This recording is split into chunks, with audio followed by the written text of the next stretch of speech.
Show sucked.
Yo! Hi. Hey, I gotta say, Kai was right. We did that last week, and we did not get sued. Yeah. So, Yeah. I'm Yeah. God, it's a sad day when I'm the lawyer for a show. How are you boys doing today? This week, Brian, you're back. We missed you last week. We did. Yeah, sorry about that. I had to work late, as they say. Yeah, I don't even remember last week. I didn't watch the show, so I have no Yeah, idea. I wouldn't. What did It's like how I don't watch the demos you do for me. Yeah, I'm sure it was fine. I don't either unless you text them to me, and then like my phone's all the way down. I'm like, oh, it sounds fucking great, buddy. He looks amazing. So good. Oh, you got one coming up. You should have a guitar in the mail tomorrow. Yeah, a 4-string guitar. God, I can't Yeah, wait. it's a tenor. I can't wait to break into Ryan's house and steal that thing. I am so excited. What's funny is when you guys put up that picture, a bunch of my bass player friends like texted me immediately, and like the undertone was kind of like, you don't fucking deserve this bass, but 100% agree. And I was just kind of like, yeah, well, I should have stuck with the original caption I was going to do for that. what was that? You didn't even see it? I texted it to everybody. It's in the thread, dude. It's in the thread. I didn't see it. Something like OH16 for at Demos in the Dark. He is technically proficient at the instrument. Mm-hmm.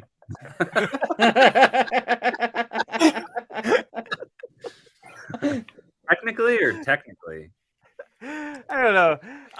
So did you put a treble bleed on it for him? I kept it off. I thought about it. I was like, maybe I'll just wire it 50s, and then I was like, you know what? He's getting fucking nothing. I'm taking the treble bleed off. But I'm glad.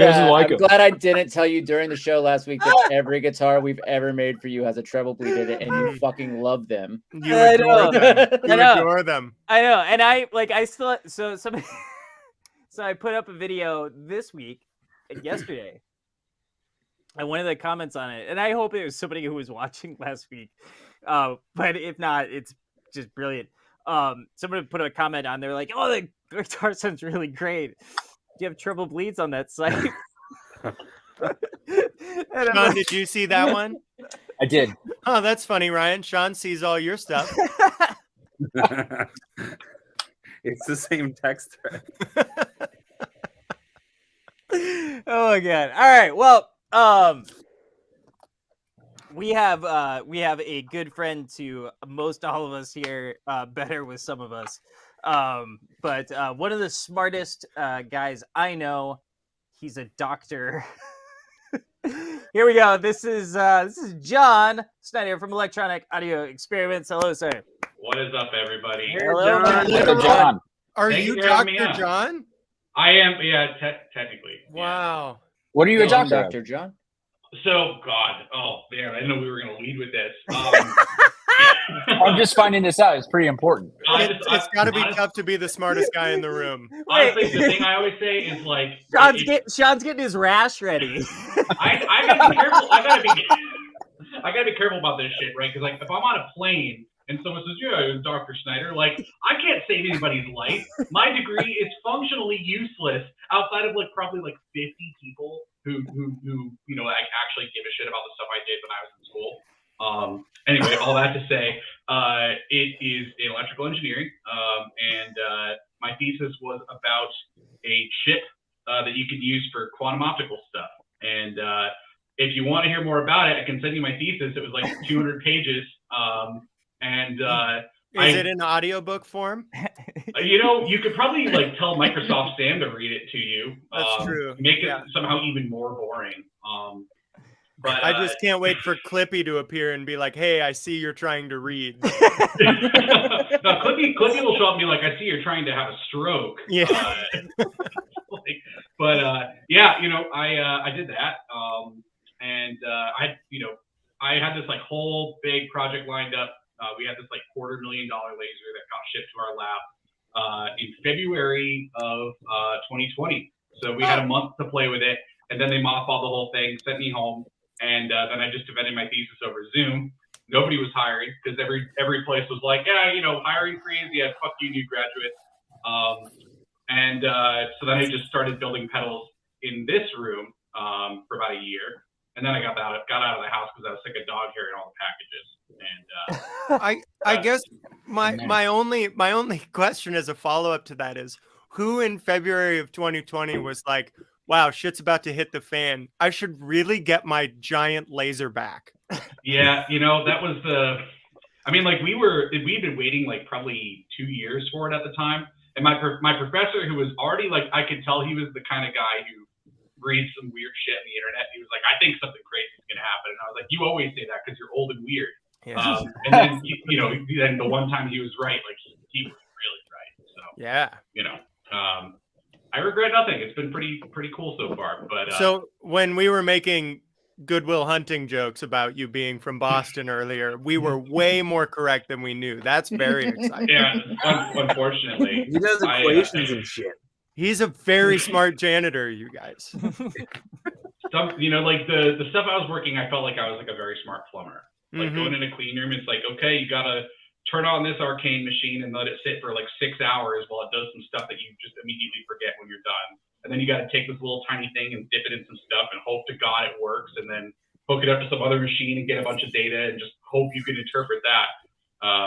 But a lot of it was just like pushing buttons on things. That sounds like pedal building. Very translatable skill set. Yeah. So that worked out okay for me. But very funny turn life has taken in a good way. I'm pretty sure I have text messages from that era, John. Oh, you definitely do. Like, "Hey, sorry, Brian. I haven't talked to you in a month. I've been stuck in this bullshit clean room with this laser that doesn't work. I'll get back to you in a month." Yeah, that was kind of how it went. Because then I would get home and I would be like so pent up with like wanting to do anything else, and so I would just be building pedals or designing pedals or doing circuit boards with people or all that kind of stuff. Which helped pave the way when I was like, all right, this is just going to be my job now because I don't want to work for anybody or do anything. I don't want to contribute to society. I just want to make toys for grown men to use. And that's, that's cool. That's good stuff. We love it. Yeah. Isn't that fun? That is good stuff. No, my experience with the higher ed world was I devoted a long time of my life to something, and then as soon as that was done, I was like, I'm ready to never read a single thing about this ever again. Yeah, no, I mean that sums it up perfectly, I think. That's what I did. Yep. Just get out while you can. Right. But, for all self-deprecating humor aside, like this I mean, I love doing this. This is amazing. You get to make cool shit, you get to meet cool people. You get to be kind of more of the captain of your own ship. It's sick. So, yeah. All right, I'm gonna open up a spreadsheet. Oh God, Why? this I is thought we were gonna done be with our school. most fun We're show done. yet. We're done with this shit. Everybody just agreed. No,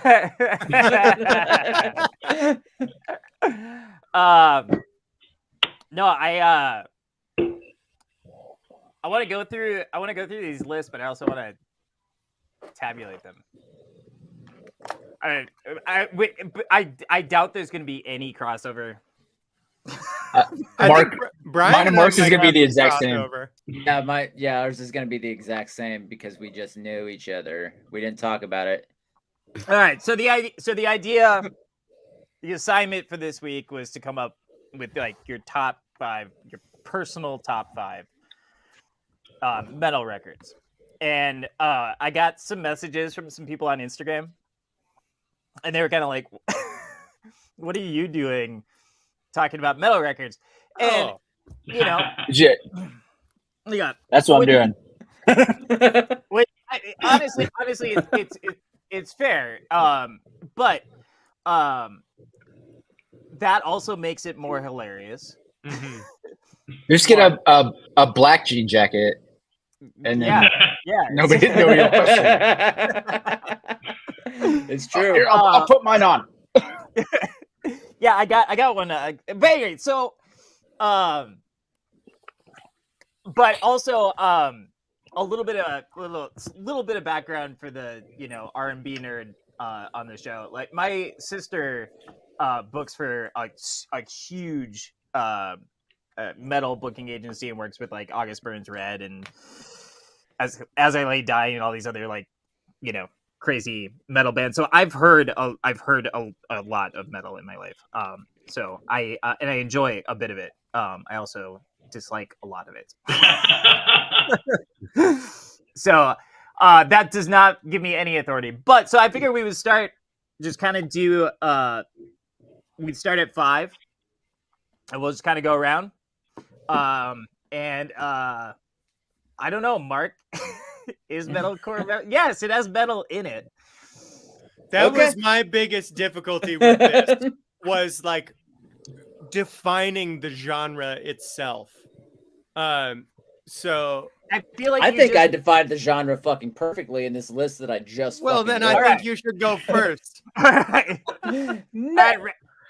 But yeah. I'm getting a Pacifico, so someone's gonna have to fill me in. All right. Mark, what's your 5? My 5? All right, so I'm going to preface this by saying that I did not put any Black Sabbath on this list because everybody just fucking knows. Oh, so you're giving it the Beatles treatment.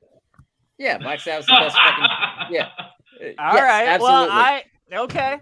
My number 5, Too Fast for Love, Motley Crue. All right. What year was that record? 80 or 81? I think it was 80. What would be? Do I need to Google it? What would be what's the big track on that? I'm looking at that right now. Too Fast for Love. Well, yeah. But there's more than one. No, but that's the big track. Oh, right. shit. It's Live Wire. November 10th, 1981. Live Wire is a fucking awesome song. Yeah. There's Merry-Go-Round. Yeah, Take Me to the Top. Take Me to the Top. The whole thing is fucking great. Yeah. Yeah. I think that's a good pick. I heard some rumbling about who you guys. I think it was you guys. What you saying? Jonathan 6 is John 5. John 5. No, it's Jonathan 6. He's one better. He's one better. He's got he uses all 6 of his left hand and his full name and all 6 strings. He's got 6 fingers on his left hand and he uses all 6 strings pretty quickly. Right. Yeah. Crazy guy. He paints his face sometimes. Jonathan 6. He's replacing Nick Mars. So I think I mentioned this to you guys. I feel like I have been to more than one Motley Crue farewell tour. Yeah. I didn't even go to the last one. I was out of town or something. So They gotta be like full on Weekend at Bernie's at this point, right? yeah. I would assume. Except Tommy and- Lee's showing hog. I mean, like, Yeah, I but mean, someone else has to get in there and move it around. I thought we were still on the Weekend at Bernie's thing. I'm with you there. Yep. all right, Kai, what's your number 5? My number 5, because to be honest, I could only think of 4 metal records that I could talk about with any sort of like authority and appreciation. Not because I don't have a love for the genre, it's just not something that I seek out a lot. So, this is actually the first time it's not a record.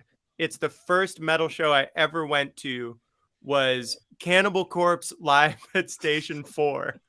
And it blew my fucking mind. I think I was like 15 years old. And I was like, oh, fuck. I went with my friend who's a huge metalhead. First time I moshed. Anyway. That's a small room. That would have been a loud band in a small room. Oh, yeah. Yeah. Next on my list is a louder band in a smaller room that I also like their record. Perfect. All right. Brian, what's your number 5? Pass. That was an option? Sean, what's I your don't number have 5? 5, dude. We talked about this. I know. I only had 4. Do you have 4, 3, 2, 1? I've got like 2.5, 2, 1. What about a Disney cover? Because I can pull up a Rippin' and Conto. If you want to pull up Disney about Bruno. covers. Okay, no. There's a Are Slipknot we shreds. gonna do this right now? Yeah. Oh my god. You gotta go Frozen, dude. Oh, yeah. Yeah, if you want to do it, there's a great Let It Go. Let It Go sucks, like as a song, Yeah. but like there's a couple good, really good. The bridge modulation, then back to the original key, very good, but I'll allow it for now. Yeah. All right. We're supposed yeah, to be talking about fucking metal. You We are. Sean, Dude, what's I your number literally 5 on your? only No. Are we on me now or Yeah, what's your No, number 5? Brian. Come on, Brian. okay? Brian, pass. are you gonna give us 2 and 1? Yeah, I'll give you 2 and 1. Yeah, you just chime in whenever you're comfy, Brian. All right. Brian, I'm throwing a metal and Can I we don't turn talk my about screen Bruno off in the and chat for listen to you. the Frozen soundtrack? I'm not clicking that fucking link, Kai. It's not for you, so you shouldn't. Good. All right. My number 5 is from an English band called Yesu, and the album is Conqueror. Oh, sick. I'm yeah. fully back that. Yeah, that's my 5. All right. The guy used to be in Godflesh back in the 80s and 90s. Real sick, kind of sludgy, kind of gazy. Very good. Highly recommend. Haven't heard it. I will have to check that out. Oh, yeah, Yeah. he rocks, dude. A relatively unknown HM2 band.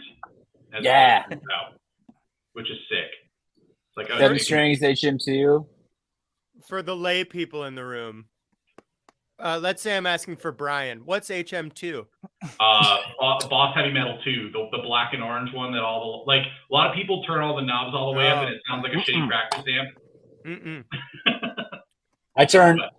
I go bass like here, Mhm. high like here, Yes. gain about the same as the high. It's so good. That's one of my favorite pedal demos of all time is actually Will Bennett doing a Klon shootout, and one of them's just a metal zone with the gain on like 0 or 1. Sounds pretty good to me. I bet it does, man. I love metal zones. I do I too. will defend the integrity of the metal zone. That's Yeah. the rules. Oh, they rock. Who makes the best Metal Zone clone? Nobody makes it. Metal clone? It's like really wicked low hanging fruit. No one's touched it. There's one pot value in there that's like very annoying to get, so it scared everybody off. Go figure. I think someone could crush that thing. It's only a matter of time. I'm gonna buy a fucking Metal Zone right now. I've never had one. I haven't either. I think I'll do the same. Wait. Are we all going I've got it. reverb I've right got. now? I have Yeah. 2 HM2s. Yeah, I got it. I don't need any more. It's because I feel like most of mine that I bought have been times where I've just like a situation like this where I'm talking about it and I'm super stoned and I pull out reverb. I'm like, all right, I just got an HM2. And then next thing you know, like I got 6 HM2s sitting around. I'm just looking at a Metal Zone. Not a bad life. $60. Well, Yeah, if you ever pretty- want to get rid of any metal or any HM2s, I'll take one. I've got 2. I could go for another. Do you just line them all up on your board, or Yeah, what's what- I going mean- on? Well, no, I got the Waza one because Okay. the other one is I never realized it ran 12 volts and it always sounded like shit because I was running 9 volts into it. And I didn't know why the LED was so dim. So I got the 9-volt one, so I didn't have to fucking worry about it anymore. Yeah, so there's one wire, I can't remember it, but there's like one wire you can move on a regular one to make it go from needing 12 volts to working on a regular power supply. Oh, bitchin'. Yeah, because the way that Boss did it was really stupid. They were just like, 12 volt supplies are more common, so we're just going to knock the voltage down, but it's not like any actual requirement. And the way they did it can just be, you can just short it out with like a blob of solder. Oh, cool. So, then that makes your life way easier. Yeah. And, yeah, Analog Mike will charge you like $600 to do that. Yep. Yep. And you got to wait 9 months to get it done. Yeah. I need to find a racket like that. Yeah, you do. A buddy of mine who had started getting into pedals, went to go visit Analog Mike, and they got talking for a while. And at the end of the tour or whatever he was doing, he goes to Mike's office, and this guy just starts opening up drawers in his desk. And in every drawer, it is full of FDIC slips. Like when you max out a bank account, they're like, we cannot insure this past $250,000. We just print out this piece of paper that says like, yeah, don't put any more money in this because if there's a run on the bank, So he just has drawers full of those things. The dude is printing money. I don't know where the rest of us are supposed to get in on that, but Wow, that's wild. Like, God damn. Very, very wild. Wow. That's why he goes to like the US Open and stuff, because he's like rich as balls. Damn. Wow. Can we get him on the show? Like right now? Right now? I thought playing Right church now. music was a racket, but Yeah. All right. So my number 5 was Megadeth, Rust in Peace. Which I mean, it's got hanger number 8 with it, which everybody knows, but like the whole record is really good. It was also the first record with Marty Friedman. yes. And incidentally, I didn't know this until very recently. Mustaine wanted Dimebag Darrell. And Dimebag auditioned. They made an offer. Dimebag declined, and they ended up going with Marty Friedman. Wow. I just realized how from Minnesota you are when you said Dimebag. Yeah. Yeah. Yeah. No, it's but I remember that record came out when I was like 10, and I remember hearing some of that Marty Friedman stuff and having no idea like physically how he was making those things happen. And still, like, I listened to that record and there's still some Marty Friedman stuff on there. I'm like, what the fuck? How did you even do that? But that's my 5. John, I think we're waiting on your 5. Yeah, none of this is in order, so I'm just frantically reordering this list on my phone here. But I think for my number 5, I'm going to say Amon-Ra Mass 3, part of a series of multiple LPs they did. They're awesome. I think they're from Belgian post-metal band. Just very heavy, not too slow, and not too like blown out in the guitar tones. Like it's like kind of a nice, almost like a hardcore or like even a thrash sort of like guitar sound, like very dry, you know.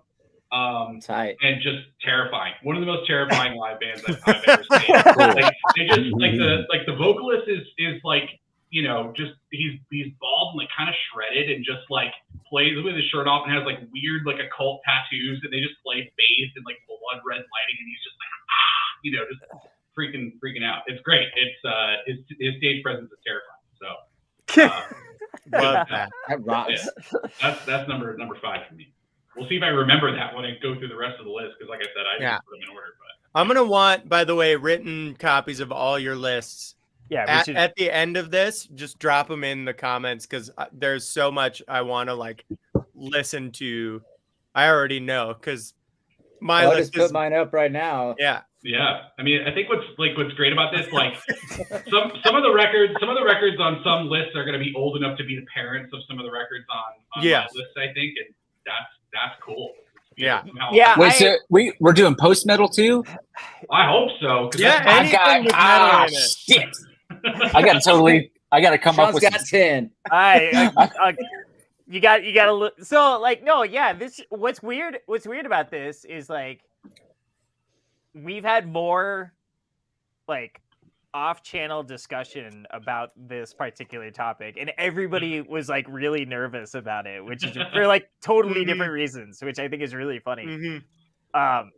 Yeah, I think because I like fucking disco and not metal. So well, then we should get your 4, man. Oh well, I guess if we're gonna get to it, number 4.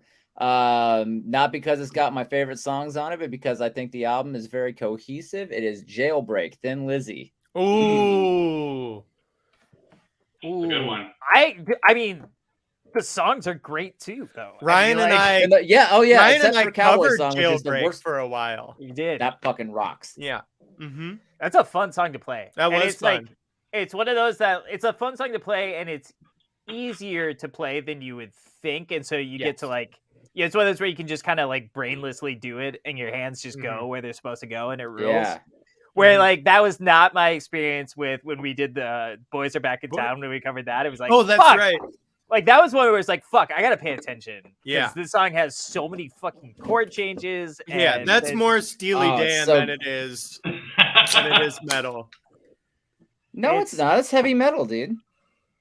Yeah, the Boys Are Back in Town. Yeah, yeah, that's heavy metal. That's classic fucking heavy metal, dude. Get those minor 7s in there. That's you know. That's right. Yeah, borrow some key signatures, and yeah, I was having a hard time playing that one, and you were having to do all those fucking words all at the same time too. Yeah, which are great. Like one of the only Twitter accounts that I follow is one that just spits out daily lines from the Boys Are Back in Town. That rocks. So, my Twitter name is actually hanging_down_at_Dino.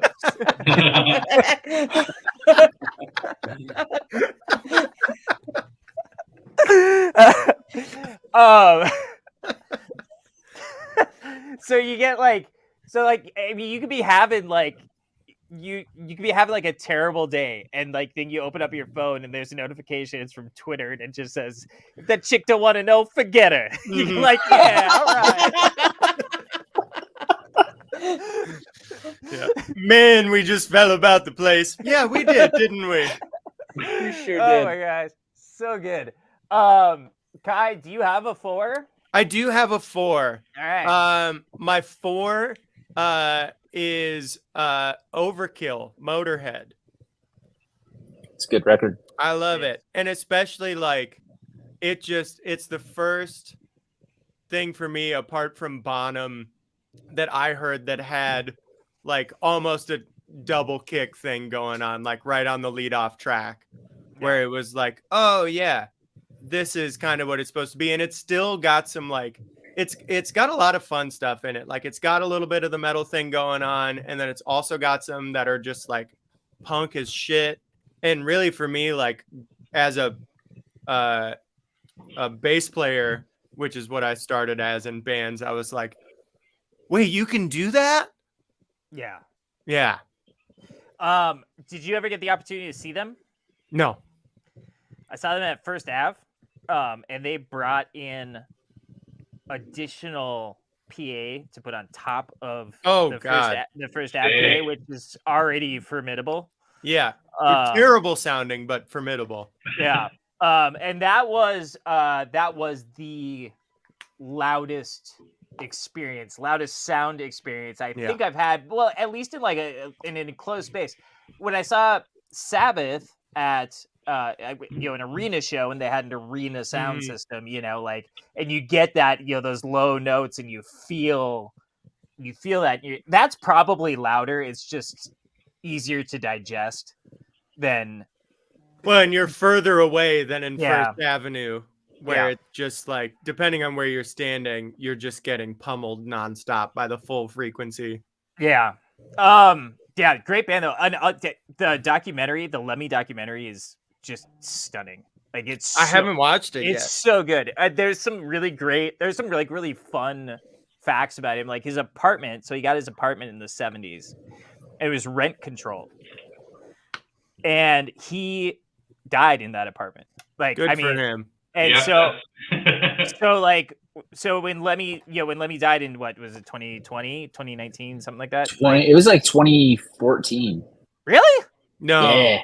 Maybe 2015, but I think it was 2014. He was paying like $350 a month rent in Los Angeles when he died. I love that for him. Like, yeah, 2015. Holy shit. Wow. God, that feels so much more recent. Yeah. Hey, Brad, do you have a 4?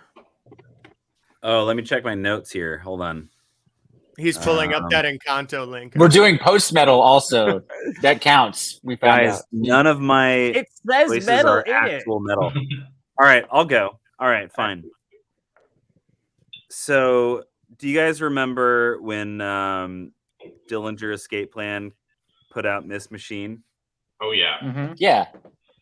So there was a track, Highway Robbery, and I don't like bass. Sorry, guys, but like you don't. You don't need it. It's expendable. You don't need that. It's like a fake instrument. Anyways, but there's this, like, I don't know if it's like the first 20 or 30 seconds of the song, and it's just like everything else cuts out, and it's just like. Like it's just like silence. You hear silence. Yeah, silence, and then it's just like bass in your face, and then it cuts back in everything else, and you just like, for that moment where it's just the bass, you're like, oh fuck yeah, and then like you're not expecting it to come back so hard, and it does, and then you're like my body shook, you know. So I'm confused about your opinions on bass. I love it after I talk about it. Yeah. I get it. You hate us as people. No, I'm just jealous. That's all. One note at a time is a beautiful thing. Yeah. I wish we could play it right now. I just like know that feeling so well, like listening to that song. I feel like we could. You know what I'm talking about? If we're doing a commentary, if we find a way to stream where it's just a little box up in the corner, we could probably do it. But and I assume Ray Parker Jr. is not on the record. No. Yeah. No, but I mean, don't want us to get shut down. Sorry. As I work my way down my list, I am going to be hitting on some of the most litigious bands in. So it's weird. It's weird. Like the metal pioneers are all like the really litigious ones. Like yeah. Sean, what's your 4? I think my 4 is gonna be ISIS Panopticon. Yeah. Oh yeah. Because it just comes. I don't know if it's like the best ISIS record, but it comes out swinging so fucking hard that you can't really beat it. Yeah. That one was almost on my list. I'm going for more other Aaron Turner stuff instead, but that's an extreme. You got Sumac on there? Oh yeah. Oh, cool. Oh yeah. We'll get there. But God, yeah, what a band! Like just such like a sense of atmosphere, and they knew how to take their time with the song, which is awesome. Yeah, just like amazing stuff. I think so too. right. Let's see here. All right. So 1980, dude could barely find work in the industry, but managed to put out one of the most incredible metal records of all time. Blizzard of Oz is my number 4. Ooh. Hell yeah. Hell Also- yeah, dude. Also, introduction to Randy Rhoads. Yeah. So, there's some killer. I mean, that record starts out with "I Don't Know," which is like it's like the craziest fucking song because of the bridge. Like if God, I that wish I bridge could put was it on right now. Mhm. that bridge wasn't in there, like, and that bridge is like every Blind Melon song.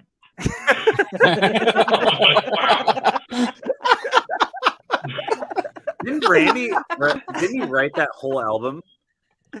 Who? I don't know. Randy Rhoads. Didn't he like write I- almost every song? I probably. Was I it know Randy? Was Sarzo on that one? I don't know. I'm gonna look it up Randy's right now. listed as a producer on the record.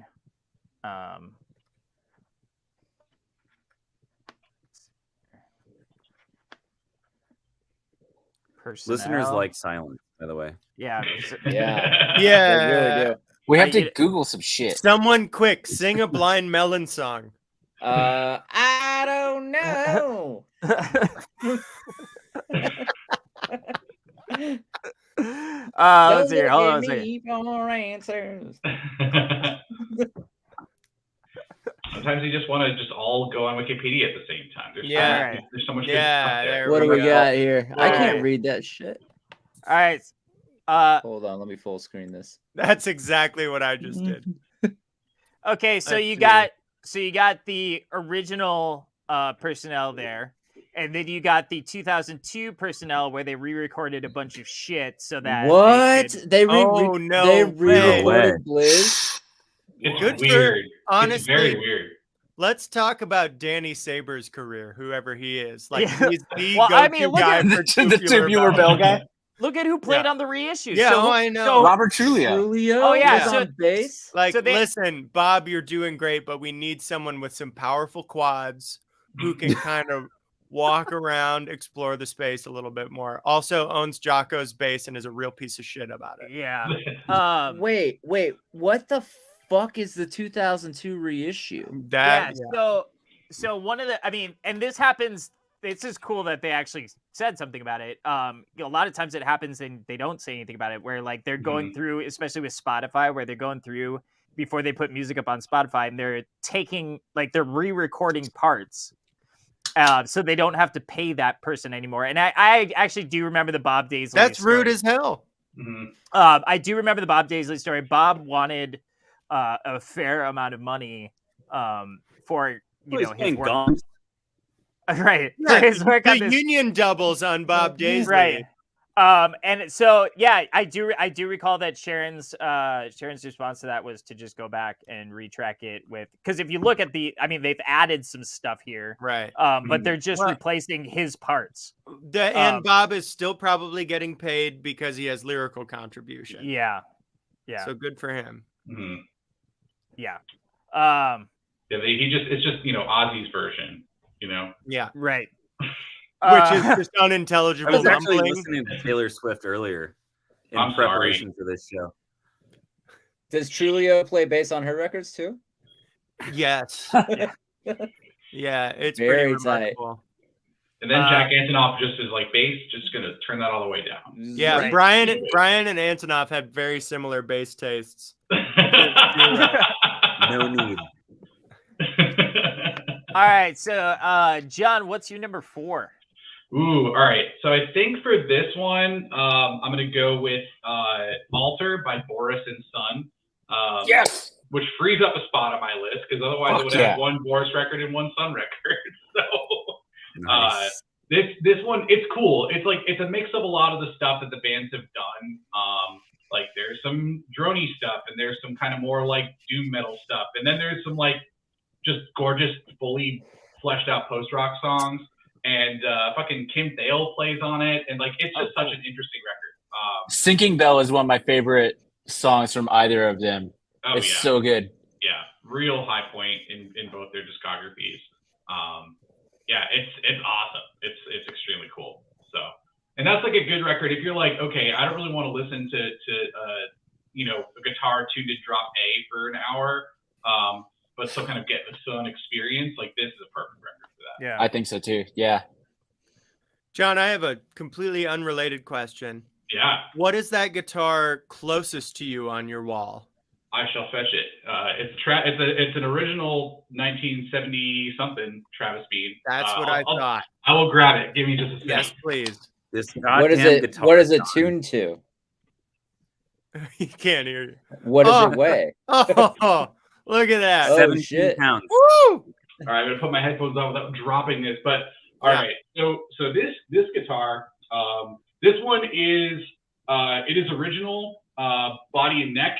The pickups were rewound by Electrical Guitar Company. I bought this guitar cannibalized off of I wonder if it doesn't matter. I bought it off of Vincent Gallo, that like weird indie movie guy. He punished me on the phone for like an hour because he had it on eBay for like a suspiciously low price, and I was kind of like, hey, what's the deal with this guitar? And he was like, do you know who I am? And then would say like a bunch of shit about the guitar, and then he'd be like, but seriously, do you know who I am? And I'm like, dude, I don't give a shit about your movies at all. I think the page where you're trying to be male escort on your website is very funny. But yeah, I just like this guy he was an absolute trip. But yeah, this thing is awesome. It's gorgeous. Took ages to restore, but like it's one of the best playing guitars. Just it's got a very flat radius, but like kind of a nice like sort of more C-shaped neck. Mm-hmm. Action on it can get super low because there's no truss rod, and so it's just straight as an arrow. And the pickups on it are so hot. We had a few pedals where like the V1 version, people were like, this thing doesn't have enough gain. It's because I tested it on this guitar. It's like 10 times as loud as a comparable telly. And so I go back and play it on a telly, and I'm like, yeah, I think sounds kind of weak. Okay, we're just gonna jack up the gain a bunch. But yeah, that's the Travis Bean. I didn't get That's cool, man. Just because of Sun either, but it's a good reason to get one. Mm-hmm. That's really funny. Yeah. But, All right, Mark. I'm on to number 3 with you, bud. All right, gonna change my pace here a little bit, and I'm gonna go with 1994 eponymous debut by Korn. Oh, nice. People are starting to realize that band holds up still. Yeah. Yeah. Lifelong fan. And shit, yeah. If I'm gonna take it to like any record that just fucking hits, it was like before nu metal. It was the genre inventing album, people say now, or whatever the fuck. But it was basically like really, really, really heavy Mr. Bungle for what it was at the time. And I listened to it today to make sure every fucking track still rips, and every track still rips. And as a community service, like Iowans need something to be proud of. That's Slipknot, bro. They're from. I'm talking Korn. So am I. I thought that was Nebraska. That's the Corn Shuckners in Nebraska. And here's an aside: if you've ever been to Nebraska, every single fucking person there looks like they eat corn for 3 squares a day. Like nothing. Like there's corn in everything. Well, that's like that. Yeah, listen, Nebraska branded it. But like, you got to go to Iowa sometime. You got to just. I grew up in Iowa. I grew up in fucking where? Keokuk. Oh my god! They did that thing where they said the same thing. They did. Yeah, we finished. That one wasn't rehearsed either. No. Listen, my family's from a town. I'm not sure how I feel about saying this on air. My family's from a town in Iowa, small enough to get away with being called Dyke. All right. Mm-hmm. So I feel you. That was the name of the town. You know, you That's don't have the name to. of the town. Doesn't make me happy. Kai, what is your third? Great segue. My third is also an eponymous album, Animals as Leaders. Oh shit! Yeah, Mm-hmm. that was such a good. It man. was crazy, and it came at a point in my life where I was like really starting to be like into the guitar and thinking I could, I was like, well, let's see how far I can take this thing and see. Like, I was feeling pretty good about myself, and that record dropped, and I was like, I have no idea what the fuck I'm doing. Yeah. My sister's agency books them. Here's my so they were playing at NAMM one year. And we were, it was like close of the show for the day, and kind of doing that thing where we're kind of like hanging out in the foyer and talking, trying to figure out our plans for the evening. And this like crazy little old guy came running by, and he was like, what you guys are doing is you guys are going outside to hear this band because this band is the best band ever, and we're like, oh, okay. He's like, come on, we gotta go. Like, we gotta go see this band because this band is so good. And we're like, okay. And we start, moving a little bit, and then he takes off, and and we kind of hung back. And I was like, who's that crazy old fucker? And they're like, oh, Seymour Duncan. I'm like, That rules. Yeah, really, really nice, nice little old dude. Yeah. Yeah. Is he really tiny? He seemed small to me. Like, he seemed very short. Yeah. He's into arrowheads. Oh yeah. Yeah. Yeah, that's his thing. them? That's his collecting and making reproductions. Oh, nice. That's his thing now. Arrowheads. Yeah. I mean, Anyway, I'm not surprised. Like, Yeah. you use your hands as fine motor skills. Mm-hmm. yeah. Like, yeah, I could see the transition from pickups to arrowheads. It's also like a really unique form of being a prepper, It's just like, Yeah. if I have a bunch of arrowheads, like, no one's gonna be able to steal all my canned goods. Brilliant. Yeah. Like, you got to get your crafter ammunition. He's working his way up the crafting tree, and the rest of us are just, That's right. taking around. Yeah. You Does, can't you can't go out and hunt with a JB whatever. Does He's on my every time I log into Facebook, like he's always the first like person I may know. is Seymour Duncan? Yeah. Like I don't know this guy. But I would like to. him? Because he seems You friend him? No, I didn't friend him. I don't I try not to friend people that are There's this very fucking famous. random guy one time that we worked on his guitar or something. He's like, hold up, I gotta get a picture of you two to send to Seymour, man. He's gonna fucking love this. Seymour's like, they Nice. look like nice young men. The first person on my people you may know for a couple months now is Ian Allison, who was our first guest on this show. Yeah. Yeah. I just haven't friended him out of pride. Who's Like that? we had him on the first episode of After Dark. He's a bass player. It makes sense that you didn't watch it. But I didn't watch it because Ryan made it, not because it was a bass player. Level of spite. yeah. Ooh. But yeah, like Facebook, I do know him. Okay, it's not a May. It's not a May. All right. We don't need this. All right, Brian, what's your 3? Okay. So I'm getting in. So if you couldn't tell, like my metal knowledge is like way low. Everyone.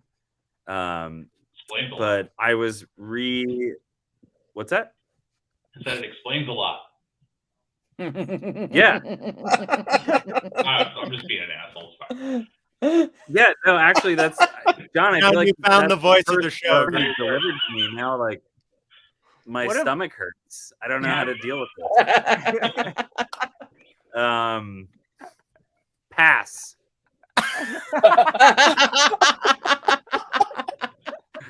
Just kidding. All right, so I revisited an album, and I don't know if it's metal or not. If So it's there's not this metal, band- we'll let it go. Woo! So this band Hopes Fall, it's like a Christian band. I don't know if you guys know this band. I do actually. Yeah, there's Yes, thank you, Kai. Yeah. There's only one. No right Wings there. to speak of. And it was like really important for my college years before I think some of you were born, actually. Kai. No, actually, more like John, those guys. No, it was just like I went to see them in college, and like it was one of the first bands that like really like amped me up in a like serious way. Like I just like went to see him, and I was like, all right, this is cool, and like my heart was racing, and I just wanted to like fucking hit people, and like it was cool. It was like just like a fun, super fun show. And I listened to that album probably like 1,000 times when I was 19. And it was really good. So you should check it out. It's like not super metal, but you know, maybe metal-ish. They're pretty heavy. Did you like that record, The Satellite Years, that they did? Yeah, totally. That one's my favorite of theirs. It's killer. Yeah, the No Wings to Speak Of was like an EP, I think. But the Satellite Years was like the one, and I love that one too. Yeah. Yeah, that's an excellent record. Thanks for validating me, John. Yeah, I try. Yeah. Appreciate that. You picked up on the social cues. All right. Sean, what is your number 3? My number 3, I think this is going to be the last of this style that I do, but it is Torch Admission. It's their newest record. That record, not their newest release, but that's one of those bands I feel like Deftones where they keep getting better. Like every record they put out just keeps getting better. I haven't listened to the new one. I gotta get on that. Oh, it's so good. Also, you're 100% right about Deftones too. That is keep getting better. Like a fine wine. It's unbelievable. Can't say the same about Korn. But no, it's kind of the other way. Yeah, they keep getting worse. Deftones is still so good. Bay Area band. That's true. Yeah, Sacramento. All right, so for number 3, 1982, this is also an introduction of someone into an existing band, but it's not a guitar player. That would be Number the Beast by Iron Maiden, which was the first Bruce Dickinson record, and some of Steve Harris's like best writing, and definitely like best bass playing. Like the Run to the Hills bass part is absolutely insane. Like it's a great, like everything about that record is just perfect to me. But so that's Speaking of Bruce Dickinson, can we talk about Anglo-Saxon surnames and how they come about? I suppose. Yeah, no, that's a great point. Like, take for example me, a Scotsman whose last name is Brewster. My family were beer makers. Dickinson. Yeah. Anyone want to take that one? Nope. Anyone feeling brave? No. Great. All right. Dickens. Technically, Dickens on. We all are. I think we're trying too hard for a dick joke here, guys. Okay. Fine. Okay. John, what's your 3? Oh God! All right, time to pull up the list again. This dovetails nicely with the Korn talk earlier, except we're fast forwarding all the way into the present day with God's Country by Chat Pile. They are a fairly new-ish band, and this record sounds like if you took a bit of Korn, a bit of more normal sludge metal, and like some, like kind of like 90s touch and go records like noise rock. The just sort of these like kind of like big like boomy roomy drums and like very heavily processed and just like super like bright clangy guitar sounds. And then the most just disgusting bass you've ever heard. and just a very upset man yelling. He's very upset. But like these are people who understand that the first Korn record is actually incredible and have kind of incorporated it into this more like big picture sort of idea of like sludge metal. But also to give you an idea of the record, the closing track is called Grimace Smoking Weed.jpg. It is seriously a very, very good record. I just found out about that band, and they're really good. Oh my god, like they're amazing. I was in Minneapolis a couple months ago, or not a couple months ago, back in June. Yeah, for that pedal thing. Yeah, and I show up. I was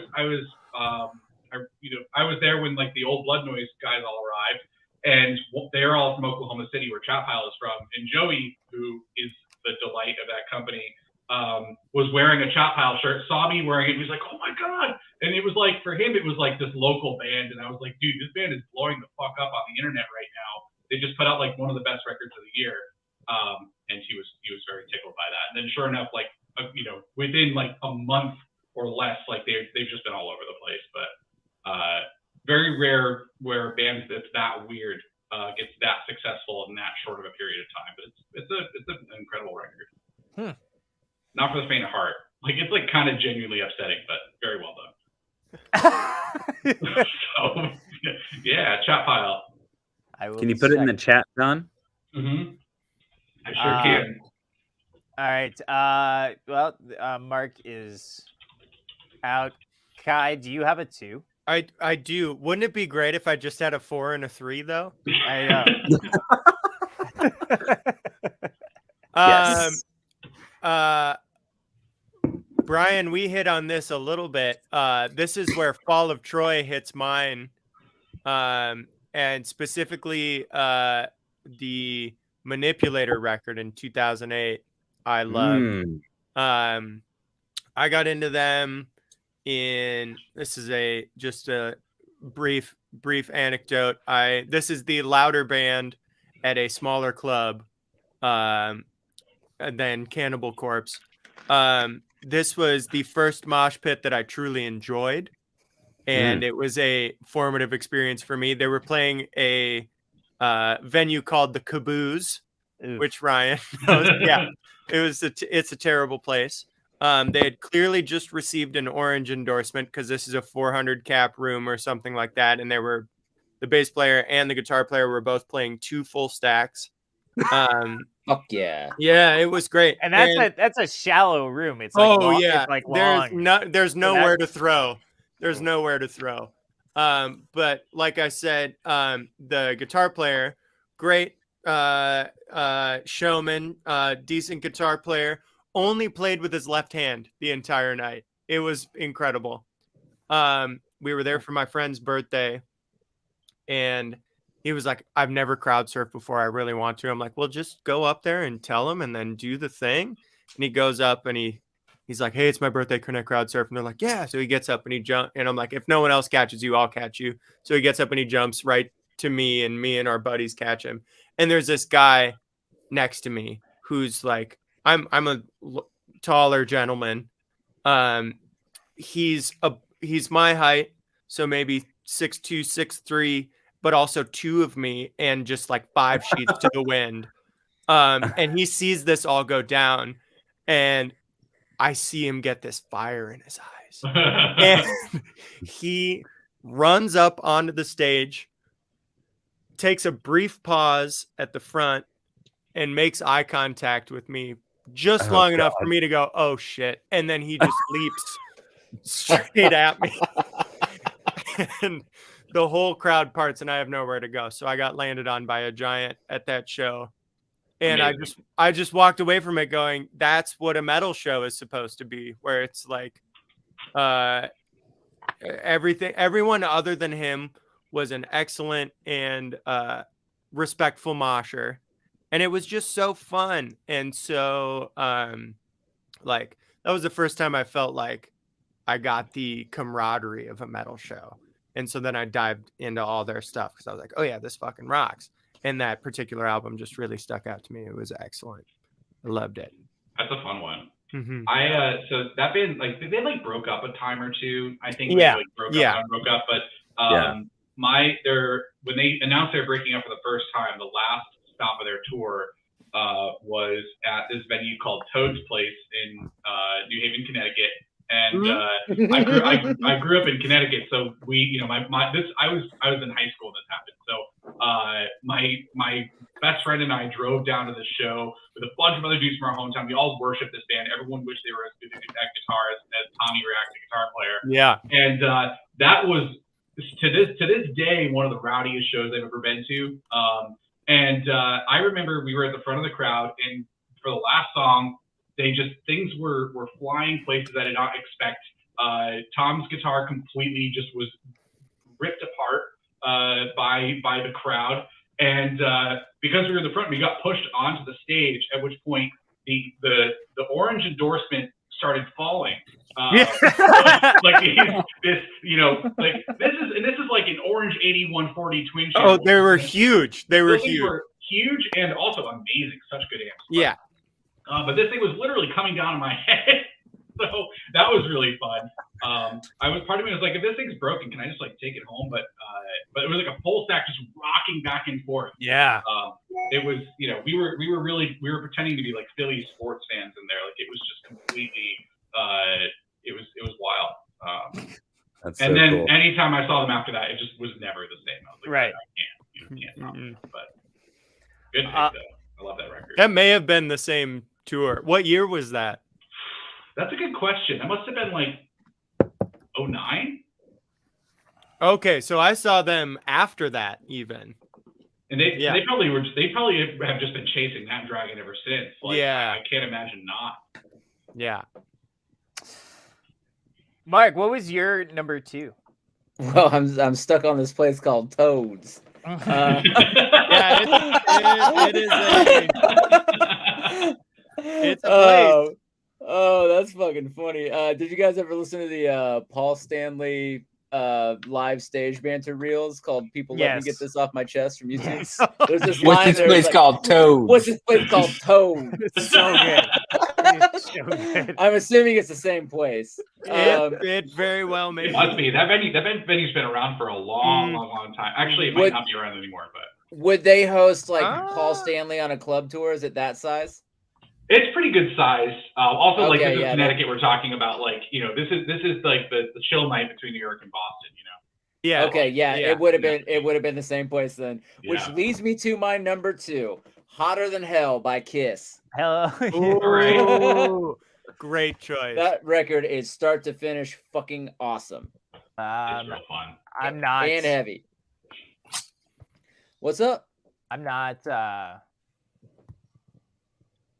Let me see here. Hotter Than Hell, 1974. 1974. Good year for hard rock and roll. Yeah. I don't know a single song on this. I have You don't know? Oh, fuck. I have a friend who let's see, in 2007 he would have gotten his license, and then he just got a new car after getting his car that year. He just got a new car 2 months ago, and I'm pretty sure that record died in his CRV.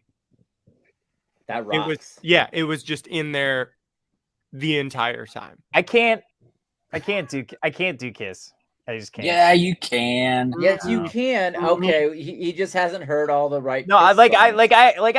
I would love to like. I have a Spotify playlist called "Get Someone Into Kiss." And I'm gonna send it to you. I'm gonna send it to you right now. Send it right now, dude. Because Put that shit in the chat, dude. yeah, I gotta figure. Yeah, I can do Seriously, right? You're doing yourself a disservice. What is it about Kiss that you don't like? The You fact think that it's don't- corny? I think it's I like the fact that like they don't super know how to play their instruments. That's Sure the they best do. Part. that. Just because you're like- so good doesn't like- mean that they're No, not. I mean like to the point where like when they had like Vinnie Vincent play, he was like so he was such a good fucking player that they were like, oh, this doesn't work at all. Like I mean like like Ryan, real talk. Do you think you're a better bass player than Gene Simmons? Probably. Yeah. No, He's pretty fucking not. good, man. Gene's Have No. you pretty ever fucking good. seen that? Have you ever seen that video of Carol Kay trying to teach Gene Simmons how to play? Yes, I've A seen the bass- video. Yeah, but Yeah. Carol Kay But is like, also, Carol Kay didn't play bass on fucking Going Blind, which has a pretty decent bass line. okay, or- we're not about to stack Carol Kay v Gene because that's gonna end poorly. For Yeah, it's gonna Gene. end poorly. She was a fucking wrecking crew or whatever Yeah. whatever the fuck she was called. Whatever. Gene Simmons, great bass player. Great See, I- bass player. Great See, I bass like- player. I'm not even talking Paul his Stanley, chops. great songwriter. Yes, I'm not even talking his Man, I chops. Do you don't- think I you don't- have the placement, the rhythmic placement Gene Simmons has? I don't think so. Mm-mm. Mm-mm. Mm-mm. Mm-mm. Mm-mm. Okay. Well, So yeah, Ryan, fuck you, man. I feel the same. Yeah, no, I mean, like, Kiss is fun, but there's an element where it's like, wow, every single thing on this record is like an exercise in maximizing profit. Yeah. Like, there's Yeah. which I'm like, on one hand, this is a work of genius. On the other hand, it makes me feel dirty inside, which maybe is what they want. Yeah, they're McDonald's. Yeah. Yeah. Isn't that how you Yeah. felt when you You're saw McDonald's. Analog Mike's drawer? Oh yeah, you know, Yeah. you make a good point. Yeah. All right, Brian. What is your number 2? Pass. I only have a number 1. Are you Nice. serious? But you had a Yeah. 3. But you had a That 3. rocks. Yeah, no, dude. Fuck number 2. I'm going for number 1. All right. All right, Sean. First or last, baby. Sean, what is your number 2? My number 2. Let me look at my list real quick. I think I'm gonna go with the eponymous debut by Kiss, because my number 1 is solid. Yeah. Mine So I too. gotta go. I gotta go with the eponymous debut by Kiss. All right. It's on the playlist. I just sent you some of it. All the choice cuts. The see second what else hour on there. of this show is just going to be us streaming that playlist. All right. So It was gonna be. God. It was gonna be get somebody into Kiss in 30 minutes or less, but I think I ran 35 minutes on the playlist, Yeah. or maybe Right. 40. Yeah. Oh, this is pretty good. Oh, I gotta look at this shit. So my number 2 was written before Mark apparently told me about the no Black Sabbath rule because they're like the Beatles and it's just a pride thing. Everybody Wait, knows. that's not a rule though. You can. yeah. But We're I not should, Rolling Stone here. Like, but it's fine. I should also note It's that not Deep Purple. I should also note that while it is Black Sabbath, the unspoken, it's number 2. So there's number 1 is Yeah. actually not Black Sabbath. But Paranoid. I mean, like, I mean, that's the record. That's the record. Oh, it's yeah. just like it's like so fucking important. Like it's one of those. And it's one that I can listen. Like I don't have to be in a mood to listen to it. Like I feel like there are certain records, even on this list, like I gotta be in a mood to listen to Rust in Peace. Mhm. Like I gotta be in a mood Right. for that. Paranoid, I can just throw that on like anytime I feel like listening to cool chromatic guitar riffs. Hell yeah, dude. So My I was mom gonna called me throw earlier Heaven this and day. Hell on my top 5, and I didn't. yeah, Only because like I wanted to do Sabbath, but I also wanted some Dio on there, maybe. Oh yeah. see, I But- wrestled and I then wrestled what- with the Diver. I'm gonna go ahead and say that the Diver is not my number 1, but I wrestled with it hard. I also wrestled with Appetite because Appetite, I love Appetite. I think it's a great record. I think it's one of the great rock and roll records of our time, but it is kind of just it's a rock record. It's where yeah. It's where the metal definition. Yeah, cuts in at its the own way. time. At the And I time feel like you Appetite kind came out, you there kind was of so fall much more apart there metal. with like the Deep Purple and stuff like that too. Like there you're kind of riding the fringes where like did it inform it? Yeah, but Yeah. I don't. But think it all was- of the there are so many because one of the stupid things I did was I went down the academic hole on like what is Metal. where does the metal genre begin and end, and Right. people were like, well, Zeppelin really started it. I'm like, fuck off. No, Yeah. they did not. No, they didn't. No, they did not. There was a series that was on VH1 that a guy did on just like the whole history of metal. And he has his like fucking like PhD in music history, specifically in the heavy metal genre. Even he was kind of like, Yeah. it's he's like, it comes down to a couple of it comes down to a couple of different arguments. All of those arguments are good. Yeah. I don't know if any one of them is right, but John, what's your number 2? Oh, this is where it starts getting tough. But I think I'm gonna do "What One Becomes" by Sumac, and this is kind of a stand-in for all the stuff that Aaron Turner has done over the years, because between ISIS and Sumac and Mammoper and like all these other projects he's been a part of, like, dude is a genius. He's like one of the best songwriters of our time, and yes, he makes music that sounds like it's for like the orcs of Lord of the Rings, but it's just so good. I could go on about that record. It's absolutely brutal, but very, very cool. Lord of the Rings soundtrack, great runner-up for this. List. Hans Zimmer. Yeah. For a moment there, I thought John was gonna be like, "All right, oh yeah, this is so hard." All right, isn't it Howard Shore? You're right. You're right. It's Howard Shore. Consider this payback for the whole Slipknot thing. It's gonna be like, I didn't put Slipknot on here. No, but I thought that was easy. Oh, dude. Everybody fucking loves Slipknot. They're pretty good. I had Iowa on my top 15 while I was trying to narrow it down. all right, Just because I was trying to give myself a wide berth. with an E, a birth with an E. Berth with an E, yes. Yeah. I think the thing that We're gets not me- back to Bruce Dickinson here. Did I ever tell you about my friend had a kitten? Have you tell you guys the story? It's a weird sentence after birth. Yeah. So a friend of mine adopted this kitten, and I went over to his apartment, and he's like, "Yeah, I got a kitten," and I was like, "Oh, crazy!"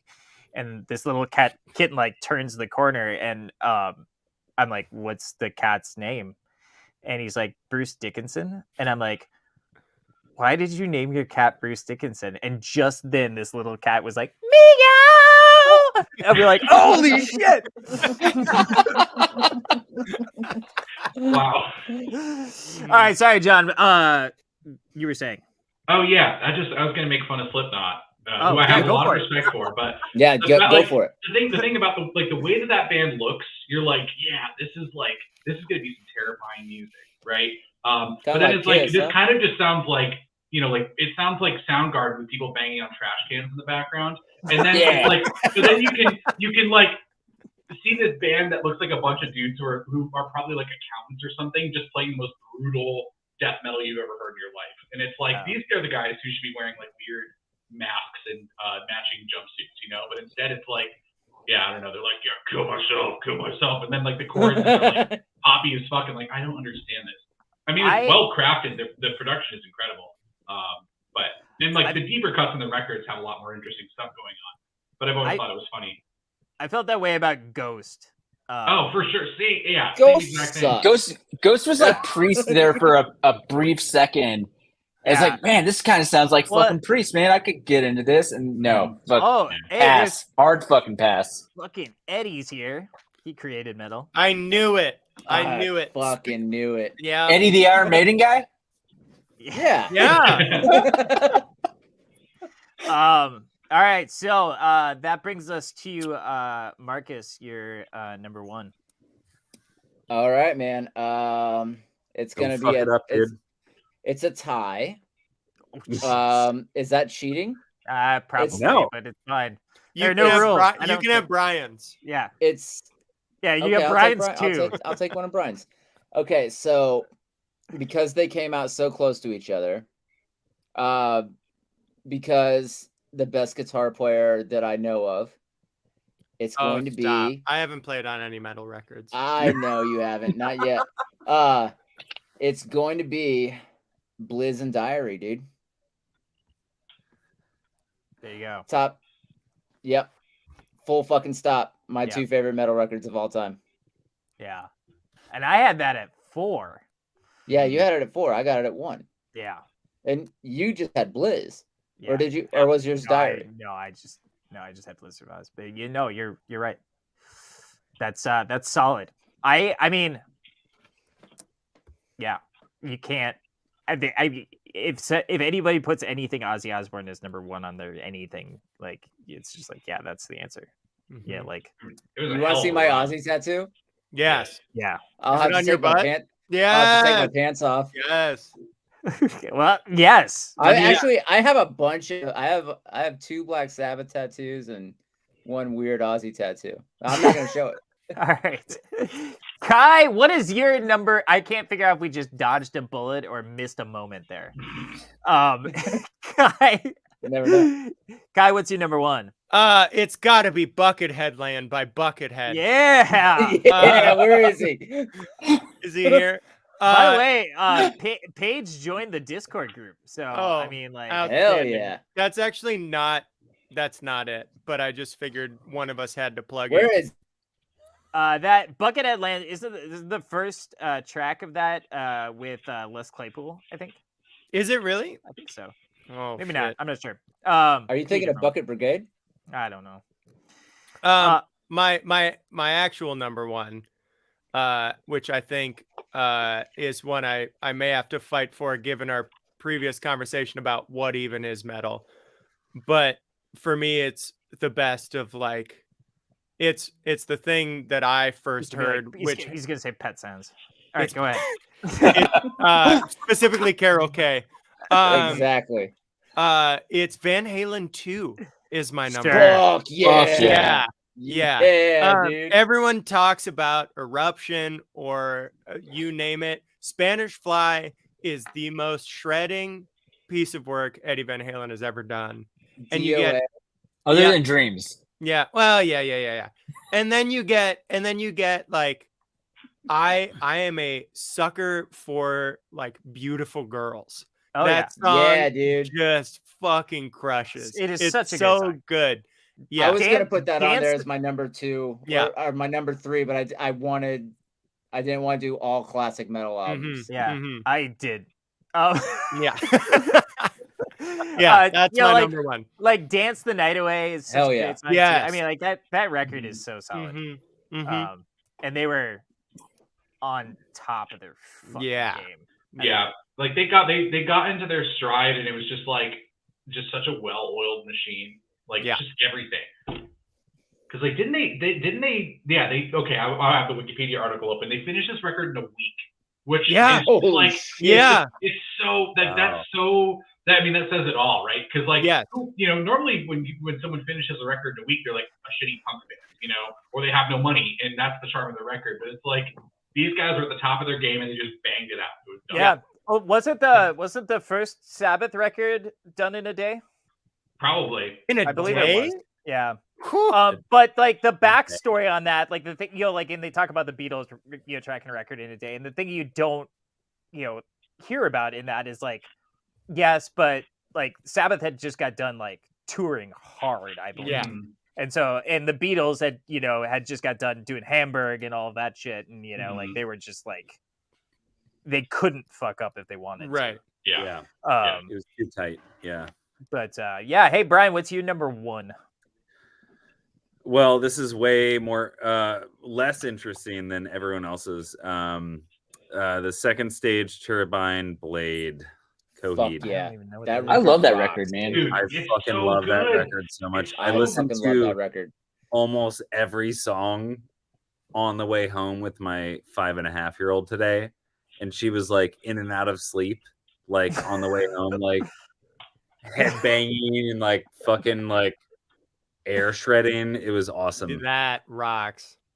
No, but the reason why I like that album so much is like, I don't know, downstrokes, I guess. Yeah. Well, Yeah. that's Really into fucking downstrokes. Mick Mars is all downstrokes Dude. too, man. It's So so is good. Hetfield. It's just like, Head Yeah. yeah.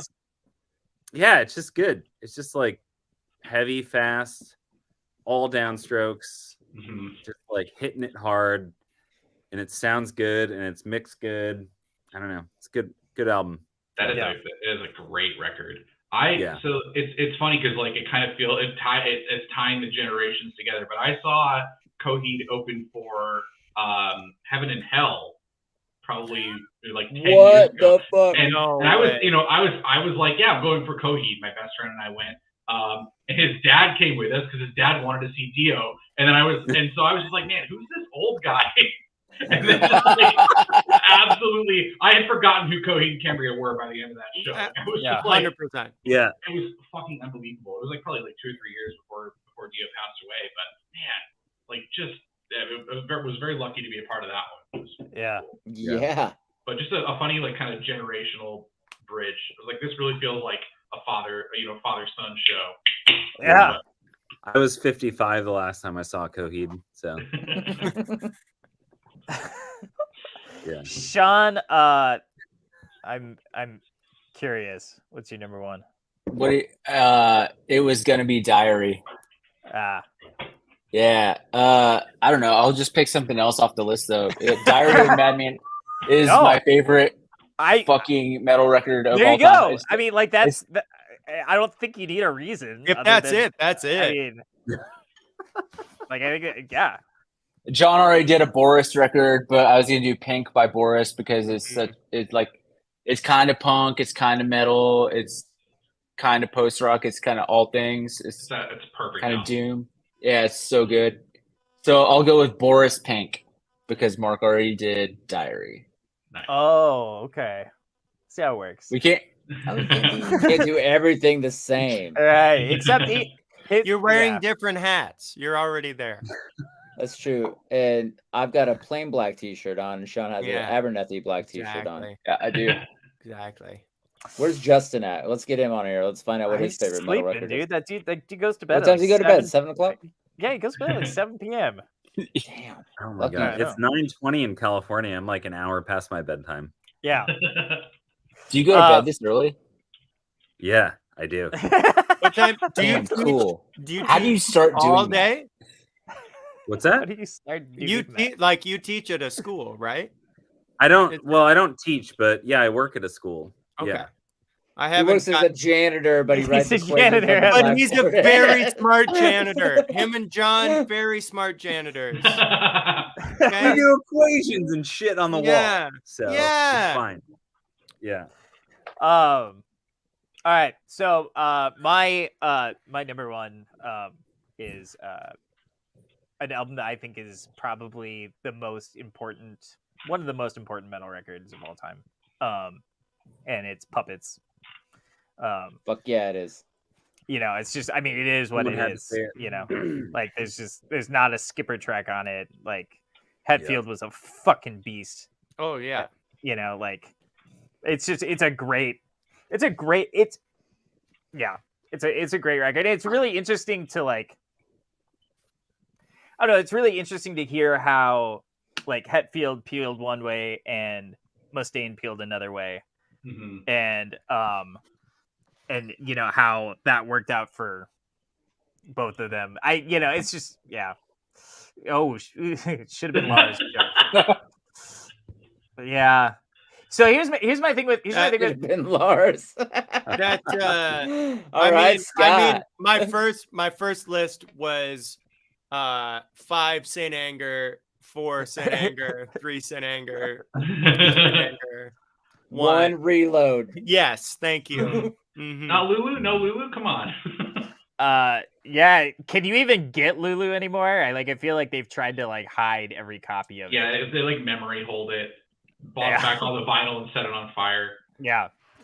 I don't think I've ever listened to that record. I don't know that I will. Get really, really, really, really, really high and then listen to it and report back.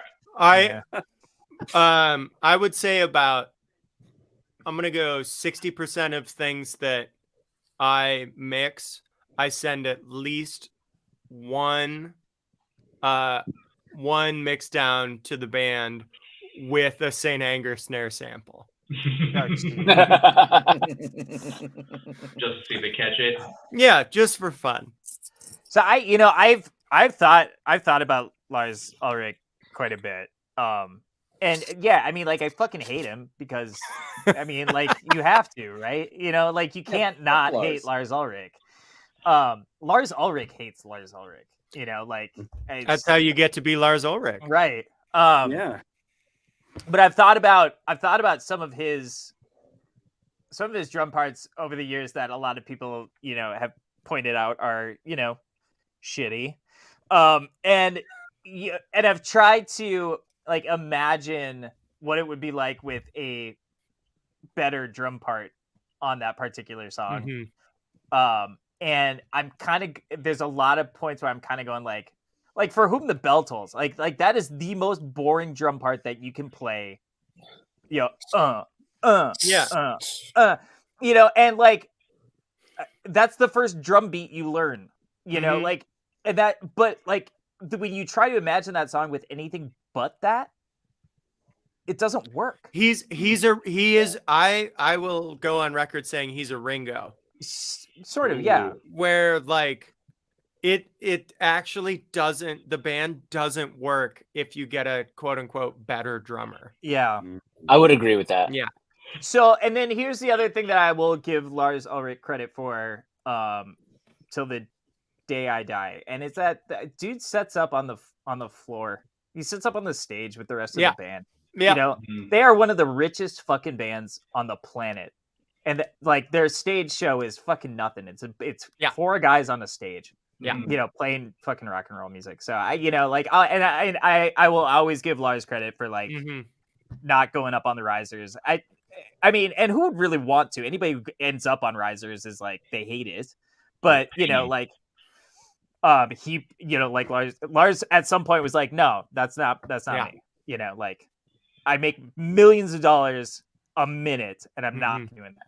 Yeah. I can't tell you how long I spent on, let's see, I did a 4-month tour as a tech this year, and I spent a significant amount of time under a riser just trying to make it like there's a bounce. Yeah. Like, and I was just under there for untold amounts of time trying to figure out how to stabilize. You're like, riser. There's some Hendrix footage. I don't remember from what show it was, but like Hendrix is like fucking the front of his Marshall, like and pushing on it, and this camera kind of swings around the back side of the cabinet, and there are like three guys, holding this thing up. It's fucking awesome. I mean, you guys know about the whole like that Hendrix's son endorsement, right? Like, no. So before he was a Marshall endorsee, he was a Sun endorsee, and he blew up or destroyed so many Sun amplifiers that they finally were like, "This guy is costing us more money than the endorsement is worth," and kicked him to the curb. Holy shit! Wow! And so then he went over to Marshall. And Sun was going bankrupt because they were giving away so many amps to Jimi Hendrix. And so they ended up getting bought out by that guy, Bill Hartzell, who one of his first business decisions was to then make an amp that competed with Marshall, which is where the Model T came from. And the Model T was a commercial failure because it was just a way too loud, very fuzzy sounding super bass. And so then they pivoted to solid state amps. Those were also commercial failures at the time. And then Bill Hartzell died in a plane crash, and then the ashes of Sun were bought up by Fender, and the rest is history. But Hendrix, it's arguably Hendrix's fault that Sun faded into obscurity after being one of the most popular amp brands in the early 60s. Wow, that is wild. Have you there's Dave's Guitars in La Crosse. They have like upstairs, they have just like this museum of fucking everything. I've heard about this and I wanted to check it out, but I've never. It's amazing. It's just like it's nothing is like behind glass or counter. It's just there. That's awesome. But Well, the cool things about it is, yeah, you know, like you got the Fender wall and you got the Mhm. Gibson wall and stuff like that. But he also has a lot of stuff like that is, you know, historical but kind of out there. You know, like Mhm. he had a bunch of like original Hamers and stuff like that. But Ooh. he had a big stack of Sun amps, Mhm. original Sun Man, that amps. rocks. Yeah, that's awesome. Yeah, they look fucking cool. Yeah, they had such a neat industrial design to them. The chassis were really, really cool. They were all designed to be worked on, you know, like because they were repair guys. They, you know, the same pedigree as Leo Fender, right? Like these were people who were modding and fixing stuff, and then they said they got tired of modding and fixing other people's stuff and made their own thing. Yeah. And they got a lot of mileage out of like a pretty simple idea. But you know, it literally was just like a lot of bad business choices. And you know, so don't, if you have a buddy who destroys things, don't keep giving them stuff, or they will just keep destroying you. Do we want to mention there was some big news, I feel, in the guitar world this week, at least kind of the independent builder guitar world, and it was that Matthew, GM of Novo Guitars, left, and he is now taking over as GM for Mythos Pedals. Oh wow, interesting. Mythos Pedals was also renting office space from Novo. My understanding is that is no longer a thing. It's a saucy affair. Yeah. Ooh. Yeah. So what does this mean exactly? It means if you have one of those Mythos Novo pedals, sell it on Reverb right now. Yeah. Yeah. So one of the 16 people watching this realizes the value. So here, it also means that Novo's looking for a GM. No, they got one. Guy came from Sir. Oh, so fucking R.I.P. Novo. Oh no. Let's get or Novo's going to be better than ever. Yeah. Well, Novo's going to come out with a Mateus Osato signature, and then they're going to make some money. I fucking love Sir guitars. They're quality through and through. I can't play them. I don't know. I can't either. But like, it's not about whether or not you can play them. It's about the fit and finish, and the fit and finish on a Sir is fucking incredible. It's top notch. However, I hate it. I will never play one. I will never play one because you won't catch me dead playing one of them motherfuckers. My hands don't work with them, and I think ultimately their fit and finish can be as good as can be, and if it doesn't work for my hands, I don't think. Yeah, I guess you can say the same thing about like the AVR i2 from Fender or whatever. Yeah, I don't know. I've always been really impressed by the packaging of a Sir. Yes. I've never been wowed by one. Same with Anderson too, if we're just gonna start talking shit. Tom Anderson. Beautiful mind. John Brilliant. Sir, beautiful mind. But I mean, they do nothing for me. I hope that doesn't translate to Novo. Novo still has this really raw quality about them. That I think they make lively instruments, and I hope that stays the same. Getting somebody from Sir in the fold. I'm sure Dennis is still running the show, like as far as what the product is. Oh so yeah, that shouldn't change much. Dennis is definitely still designing the models and stuff like that. My understanding is like his day-to-day stuff is kind of left to that GM, and that was Matt. And so that's why it's kind of a big deal, because you know, like he essentially, he does all the stuff so that Dennis can design guitars. You know, like that rocks. He walks so Dennis can run. That's right. So when there's only one set of footprints in the sand. You're right. That was when Danzig was carrying you. That's right. Yeah, I mean, so I mean, yeah, the question is kind of like how, I think there will be a noticeable difference. I think there would have to be. I hope it's in a positive direction. I mean, you have to assume if that guy's coming from Sir, he knows he knows how to, If work they it. start painting shielding paint into those fucking guitars, I swear to God, dude. Oh. All right. I have one final question. Well, I recently need John's number 1, but Oh, my we God. do? Holy Yeah. shit. Okay. All right. Do that. Jane Doe by Converge. Ah! Shit. If Hell everything we've been yeah. saying counts as metal, then I hope it counts as metal. Mhm. That record, again, kind of a stand-in for a lot of things. That's definitely like one of their more like metal-y records. I mean, it's just like it's such a musical high water. Like it really just kind of I don't know. It has such a specific sound. It's like, and just the whole like production style that Kirk kind of pioneered. He has like a very specific vision for how a band is supposed to sound, and you can hear him iterating on that in real time over these records that he was making. And so to sort of, that was the first record where it's like, oh, this also sounds the way like that he wanted it to. Like he was kind of working on like shitty gear for a while. Like he, was just getting his studio off the ground, and then it was like, oh, this is it. Like this is the moment. And the riffs. There's just so many good riffs on that record. So nice.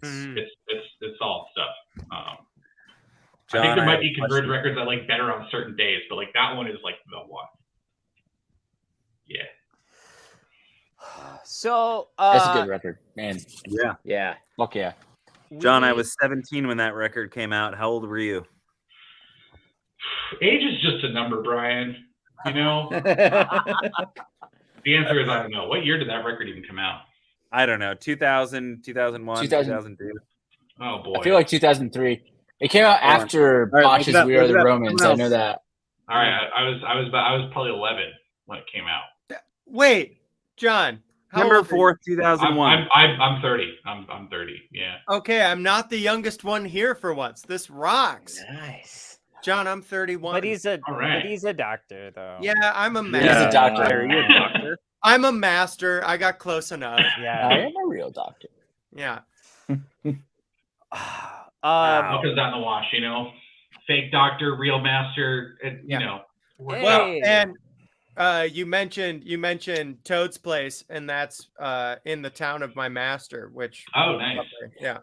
Fun city. Mhm. Did you ever go to Louis' Lunch? I don't know if I did. I don't Okay. think so. There's this place in New Haven, Connecticut that at least claims to have invented the hamburger. And if you go there, it's literally like you have to eat it exactly the way that it was historically developed, and it's just like some beef between two pieces of bread, some onions on it, and they're like, That is some New Haven shit right there. yeah, they have all these signs like Same no with no pizza. ketchup Fuck allowed. you. If you bring a bottle Yeah. of ketchup in, we'll beat the shit out of you. Like Yeah. no ketchup. Cool. I got to be honest. I got Cool, ketchup out of sucks. I got out of that town as fast as I could. I that's did not like fair. it there. I also no longer live in Connecticut. Yeah. but yeah, that's real funny. That place is worth, if you're in town, like that place is Okay. worth going to. It's a miracle I never went there, but yeah, very cool. All right, my final question. We already saw John's Travis Bean. I have my example right here, which is not really all that metal, but I want to see everyone's most metal guitar. It got stolen. It's I had a BC Rich Warlock and it's gone. Fucking Oh. hell. Really? Oh, we get a cat. Yeah, we Like got a cat. like an installed. old one? Sean's got a cat. Say- Sean is sitting 5 feet away from my Ibanez I'm gonna grab it. string. I have just this. It's my Ooh. 76 Les Paul. Deluxe. beautiful. Look at that. Gives me Yeah. it says standard on the That's plate. black as I don't shit, know if dude. that's right. Yeah, it's my head. Oh no, it is a standard. It's only Yeah. it doesn't have the binding. Hold on, let me Right. full screen this thing. It doesn't have the applied Right, binding. nerd. Yeah. Oh, look at that. Mhm. Black standard. Yeah, Cool. from 76. That's about as metal as I get. That Uh, rocks. yeah, dude. Was What are the pickups in that? Are those original? Yeah, they're T-tops. Sick. Yeah. It just sounds like a gigantic Telecaster, which I actually adore. Sean, what are you ripping on over there? It's corn. I don't know. Let me. And so, John, am I seeing an aluminum neck on that other guitar on the? Oh, yeah, that's my other Travis Bean. Oh my God! I have a Travis type. Beans. I have a type. Yeah, I'll get this one too. Hang on. Okay, Ryan, what do we got? It's got a Bigsby.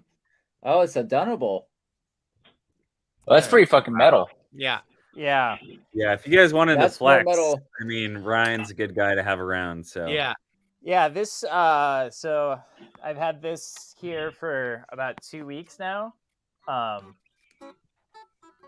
And just I'm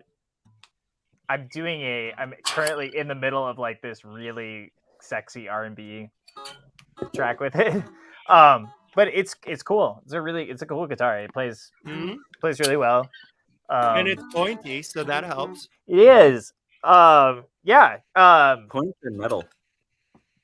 Yeah, it's light and it's cool. It's gorgeous. Yeah, I'm into it. I think Sounds really good just in your room mic. It really does. Yeah, it's loud. I think I'm going to talk to Josh maybe about. I think he's just a little on the. Josh Scott, let's bring him in. There he is. Yeah. Come on out, Hey. Josh.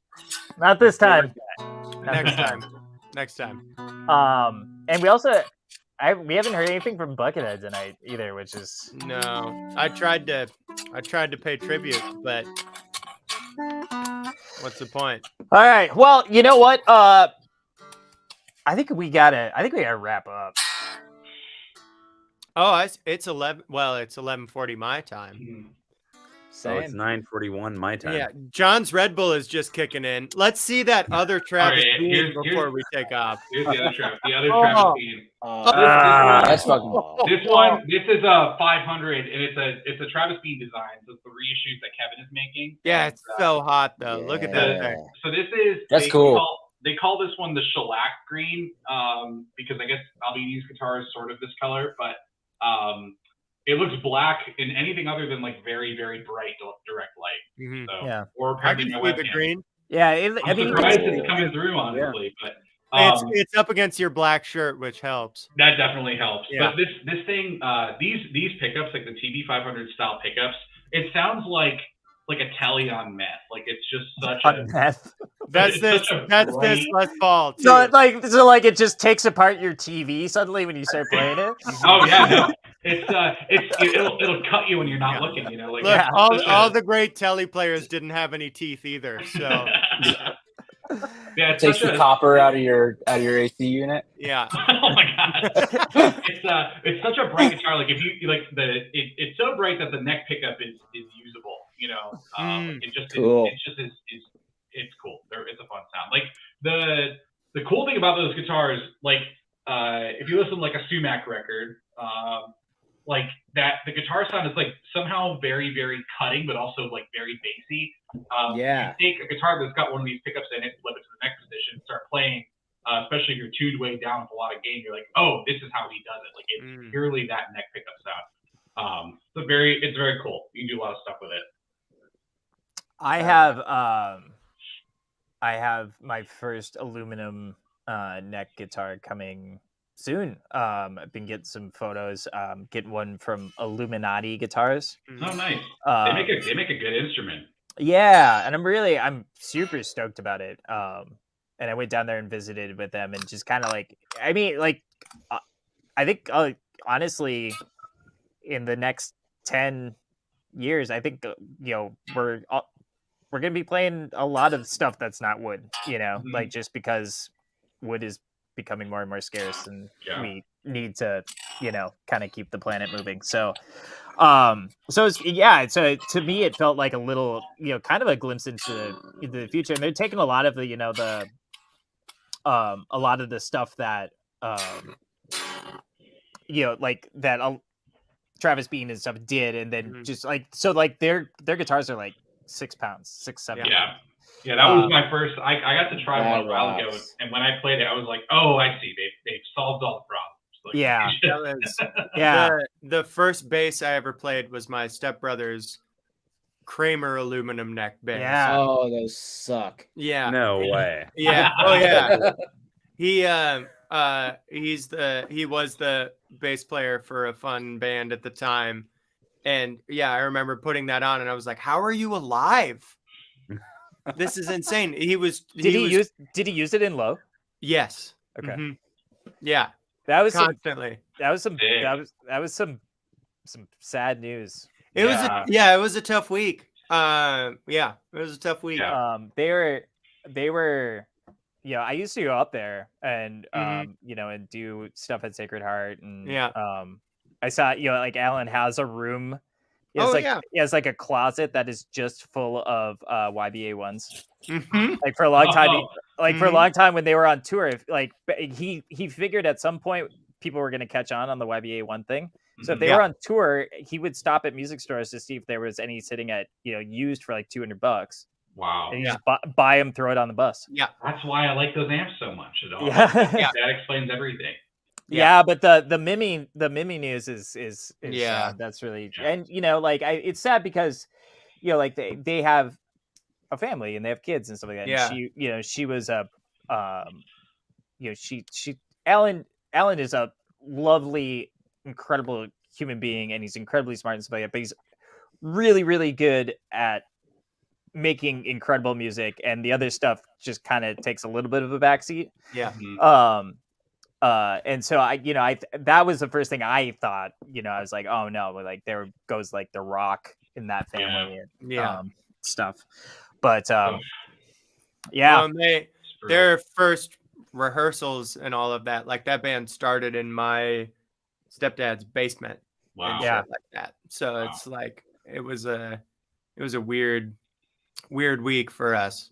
Yeah. But that's all to say that Kramer bass fucking sucks. Yeah. Those things are they're so hit or miss. Like literally, like the quality control on those was all over the place. Yeah. Well, and his the bass sounded amazing, but he had one of the like super nerdy like double shoulder straps. Oh yeah. Oh yeah. You'd have to. Yeah. Mm-hmm. Yeah. Their headless basses were so sick though. Yeah. One time when I was at CME, like I didn't know how heavy I didn't know how heavy 70s basses got. Mm-hmm. Like I knew how heavy 70s guitars got, but I didn't know about the basses. And one of the guys who was one of the buyers there like took me down to the basement or whatever, and just like the tour was, here are the heaviest basses we have down here. Here's the shit we can't sell. Oh yeah. And there was so much of it. I was just like, I mean, this is insane that anybody ever made this and thought it was appropriate to sell to a human being. Yeah. The bass player in the band I was teching for played a 75 P bass, and it was he like, and he's jacked, and he would get off stage and be like, my shoulder is sad. Yeah. I mean, it's real. I have that 70s Mustang. Yeah, that thing is massive. That thing weighs like that thing weighs like 9 pounds. How do you get a Mustang to weigh that much? It's I don't nuts. know. I've been doing a church gig with a guy who plays a 70s Mustang bass, and that is a substantial instrument. It's weird. Well, it's like it's like ash body and then the 70s cost cutting. Who gives a fuck? Of Fender. Yeah. Just condensed cocaine in the body. Like That's got to be it. And all the brass you could ever want. Well, I think we're gonna say goodbye to John, wrap this up because we've been at it for nearly 2 hours now. Feels like we've only just begun. We have. Time flies. Yes. Brian's got like 6 more metal records now that he's warmed up. I've been listening to metal this whole time. I had a lot of fun doing the list because it was I like, did too. It was like after I I did did the too. list, Too. like after I like decided on the list, then it was like now I need to listen to the list like 4 times to Mhm. make sure I got it Mhm. right. You know, like Yeah, Yeah. totally. Yeah. which is fun. But hey, John, thank you for spending your night just Oh, absolutely. you know, talking about metal records and every other meaningless topic that we could possibly think of. I love So, you have we should note can I say that you do have a new pedal that will be coming out before the end of the year, and I've tried it and it fucking wails. it. Thank you. I appreciate that. Yeah, it's What is it? Tell us about it. That's all I'm at liberty to say.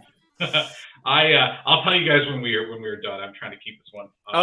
Under. It's the first thing in a little while. Well, that's not like a V2 of something. Like it's like actually a different pedal from what we've been making. So I'm excited. Yeah, it's a fuzz face. Yeah. It's fun. It's kind of a transparent overdrive. It's kind of a fuzz. I know. It's like a fuzz face meets Fuzz big muff. face, dude. It's Come a on. fuzz face on one side and a big muff on the other. It's a Yeah. dual pedal. Dope. But will it help me with this riff? Yeah. Yeah, I hope so. We'll help you with this riff. Oh, wow. Yeah, so yeah, John, sorry, we do dueling Creed riffs on the show now. That's good. That's good. Should keep that Thought, going. thought it was gonna be a one-time thing, but now it's a trend. And I'm going to bring a guitar with me next week. And Should I John? Yeah, there we go. I think we're in D. Yeah. Okay. Yeah, there we go. Yeah. All right. All right, I'll close us out the same way we closed last week, if that's okay, which is, can you take me higher? Hit it, Sean.